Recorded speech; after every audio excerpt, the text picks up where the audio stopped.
Welcome to a Telltale Books video. I'm Greg, and I'm here to talk about a brand new story just released by Adrian Tchaikovsky that is related to his novel from last year, Service Model, which was the first Adrian Tchaikovsky and until now the only Adrian Tchaikovsky I had read, and I thought it was brilliant. I've given that one a top tail. So his new story kind of goes way back in time before the events of Service Model. And so there's no Uncharles. There's still a lot of human beings around. It's titled Human Resources. It has been released on Tor's Reactor.com online magazine. So it's out there for free, or you can buy it as an ebook. I actually did buy it as an ebook before they released it for free on their website because I wanted to read it the moment it became available. So it is considered part of what is now the Service Model series, but this is a prequel story. So this one gets number 0 and Service Model itself is number 1. I kind of don't think more novels are needed, but we'll see what happens. This is only a short story. Okay. The main character's name is Stark, and he works in human resources at an investment firm. And his primary job here is to let go all the employees who are being replaced by AI and robots. As they get replaced, and he starts noticing that there's almost nobody left except him. He isn't in charge of human resources, so he does have a boss, and there is an owner of the firm, and he assumes they're still around. But then he talks to the robot that he deals with and finds out that his bosses are no longer there.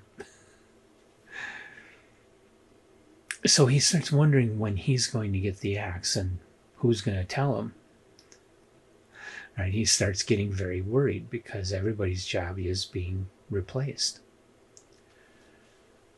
And of course, this is like the beginnings of what will then lead to the events of Service Model.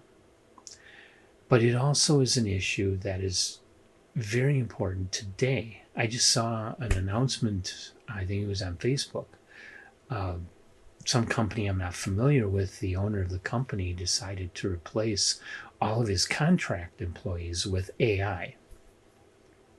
So this is something that's happening. It's real. It's happening to us. Don't know if it will go as far as it goes in this story, but it could. And so the future could be the future that we read about in Service Model. Who knows?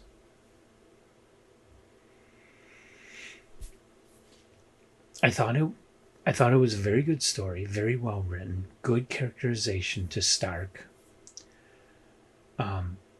Nice world building in this whole future world of robots and AI.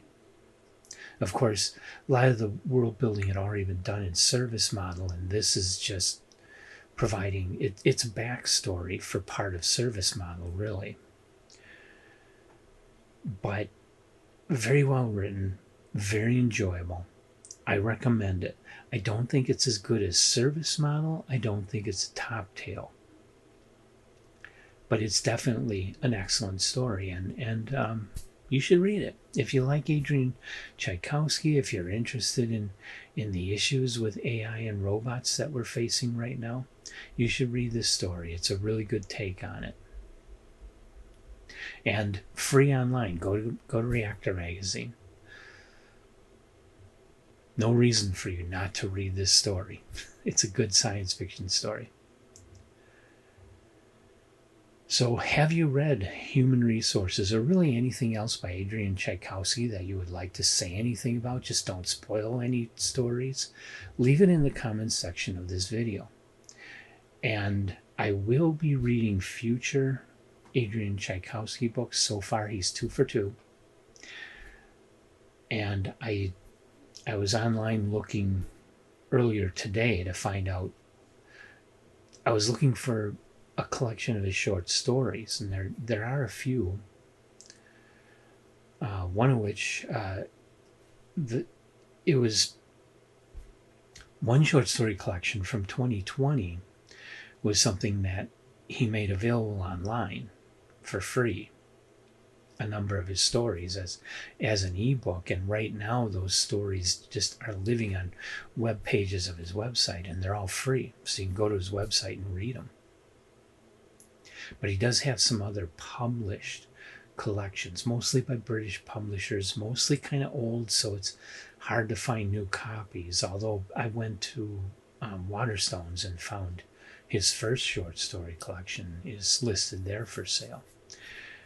It's just if you're going to a British website, now you got bigger issues with shipping than we used to have.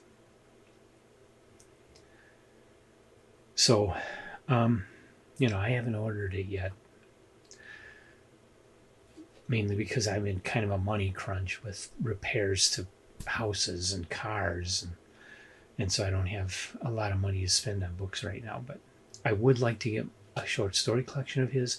There are some. Well, I have the Children of Time series, and I have the Architects of Eternity, I think it is, trilogy that he recently published. And I have Alien Clay. So I already have a bunch of his novels that I can read. And I want to read. So I'm going to be dipping further into Adrian Tchaikovsky, probably not trying to read everything he ever wrote. But he's got more stuff coming out. He's been producing 3 to 4 books every year lately. He's very productive right now.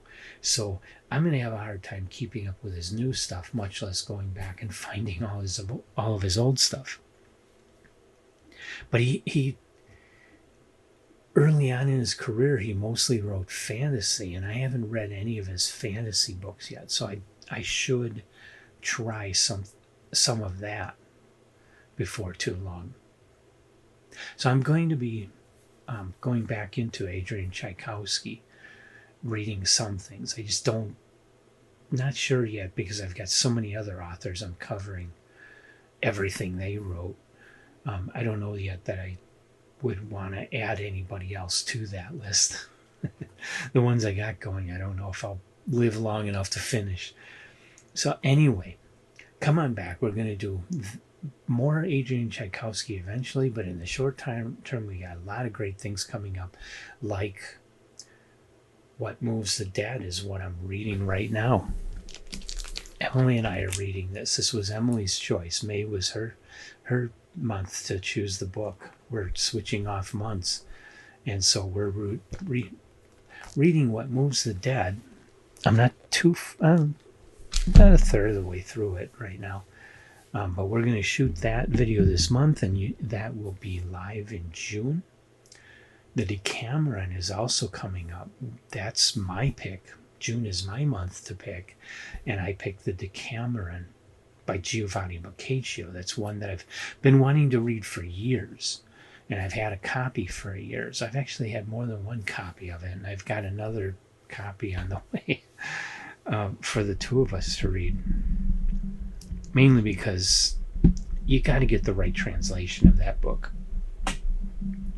The John Payne translation is the one that is best known. It's from the 1880s, and I started out trying to read an ebook of that translation, and it's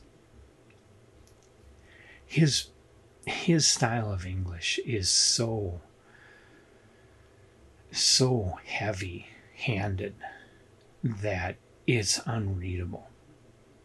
It just is hard to make sense out of what he's saying. He goes, simple sentences, and he just blows them up into these big long things with lots of words that don't need to be there. I don't know why that's been the most popular translation, because it's the least readable.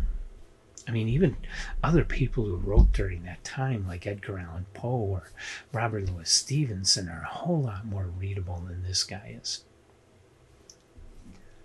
And the Alexander Pope version of the Iliad and the Odyssey, I read those. Those are from the 1700s, and the writing style there, while it is antique compared to what we have today, it was still totally readable. So that'll be coming up, though, where we've got a month and a half to read the Decameron, and then we're going to shoot the video of it, and that video will go up sometime in July. So those are the things coming at us right away. And I hope you'll come back and join me for those video reviews. They ought to be good.